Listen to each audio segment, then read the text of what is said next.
ফ্যাসিবাদী শাসনামলে আপনারা যথাযথভাবে সেই দায়িত্ব পালন করতে পেরেছিলেন কিনা কিংবা পালন করতে সক্ষম হয়েছিলেন কিনা, এই মুহূর্তে সেই প্রশ্ন না তুলে আমি আপনাদেরকে এই মুহূর্তে বর্তমান গণতান্ত্রিক সরকারের পক্ষ থেকে একটি বার্তা দিতে চাই, এবং তা হলো দেশ এবং জনগণের কাছে আমাদের যেই প্রতিশ্রুতি দিয়ে এসেছি আমরা, এইসব স্রেফ রাজনৈতিক প্রতিশ্রুতি নয়, বরং জনগণের সঙ্গে করা আমাদের চুক্তি। জনগণ আমাদের ইশতেহারের পক্ষে রায় দিয়েছে। সুতরাং বর্তমান গণতান্ত্রিক সরকার নির্বাচনী ইশতেহার এবং জনগণের সামনে স্বাক্ষরিত জুলাই সনদের প্রতিটি দফা, প্রতিটি অঙ্গীকার অক্ষরে অক্ষরে বাস্তবায়ন করতে সরকার বদ্ধপরিকর। আমি আশা করি আপনারা আপনাদের মেধা ও যোগ্যতা দিয়ে জনগণের কাছে দেওয়া সরকারের প্রতিটি প্রতিশ্রুতি দক্ষতার সঙ্গে বাস্তবায়ন করতে ভূমিকা রাখবেন। জনগণ আমাদের উপর যে আস্থা রেখেছে, সেই আস্থার মর্যাদা রক্ষা করতে হলে প্রতিটি ক্ষেত্রে স্বচ্ছতা, জবাবদিহিতা এবং নৈতিকতার দৃঢ় চর্চা নিশ্চিত করা প্রয়োজন। সম্মানিত সকল উপস্থিতিবৃন্দ, আপনারা রাষ্ট্র পরিচালনার সর্বোচ্চ প্রশাসনিক স্তরে অবস্থান করছেন। আপনারা যে দায়িত্ব পালন করেন তা কেবল নথিপত্র পরিচালনা বা প্রশাসনিক তদারকির মধ্যেই সীমাবদ্ধ নয় অবশ্যই, বরং আপনার রাষ্ট্রযন্ত্রের কার্যকারিতা, ধারাবাহিকতা ও স্থিতিশীলতার প্রধান ভিত্তি। একটি শক্তিশালী, জবাবদিহিমূলক, আইনসম্মত এবং জনবান্ধব রাষ্ট্র ব্যবস্থা গড়ে তোলার ক্ষেত্রে আপনারাই হচ্ছেন সেই মূল চালিকা শক্তি, যাদের পেশাদারিত্ব, দক্ষতা, নৈতিক দৃঢ়তা ও প্রশাসনিক প্রজ্ঞার উপরে একটি জাতির উন্নয়ন বা ভাগ্য নির্ভর করছে। আপনাদের প্রতিটি সিদ্ধান্তের প্রভাব কখনো একটি পরিবারে, কখনো একটি অঞ্চলে, কিংবা কখনো পুরা জাতির উপরে পড়ে। সেই কারণে আপনাদের দায়িত্ব স্রেফ প্রশাসনিক নয়, বরং অত্যন্ত গুরুত্বপূর্ণ নৈতিক এবং সাংবিধানিক দায়িত্ব। উপস্থিতিবৃন্দ, বর্তমান সরকার মেরিটোক্রেসির বাংলাদেশ বিনির্মাণে প্রতিশ্রুতিবদ্ধ।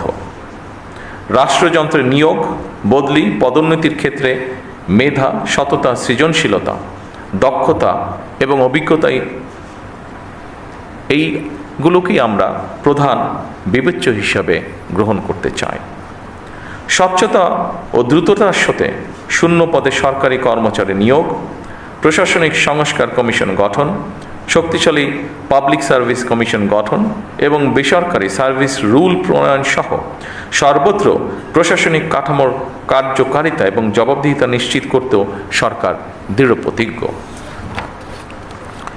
সম্মানিত উপস্থিতিবৃন্দ, বিশ্ব এখন আর্টিফিশিয়াল ইন্টেলিজেন্সের যুগে প্রবেশ করেছে। সুতরাং বৈশ্বিক প্রতিযোগিতায় টিকে থাকতে হলে জনপ্রশাসনের কর্মকর্তাদেরকেও সময়ের সঙ্গে মোকাবেলায় নিজেদেরকে প্রস্তুত রাখা অত্যন্ত প্রয়োজন।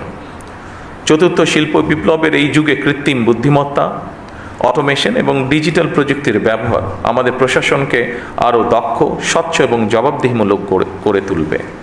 আমাদের লক্ষ্য ভবিষ্যতে সকল সরকারি সেবা তথ্য প্রযুক্তির মাধ্যমে নাগরিকদের দোরগোড়ায় পৌঁছে দেওয়া।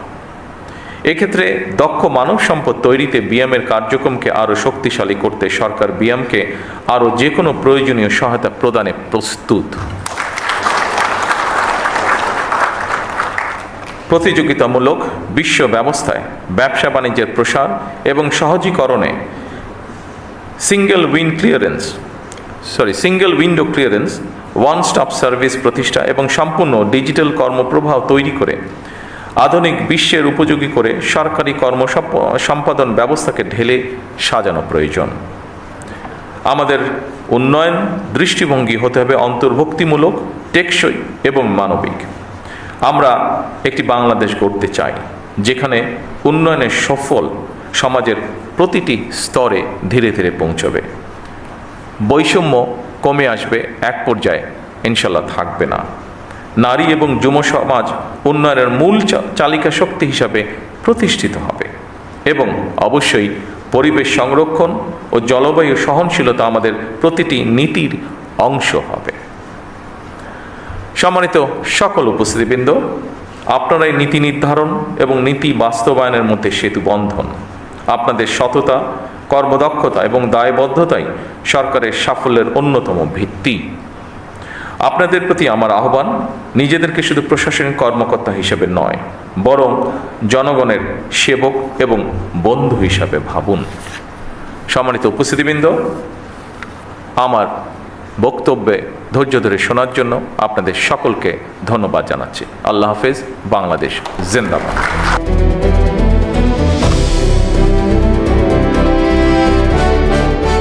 দিনাজপুর টিভি মানুষের জীবনের কথা বলে।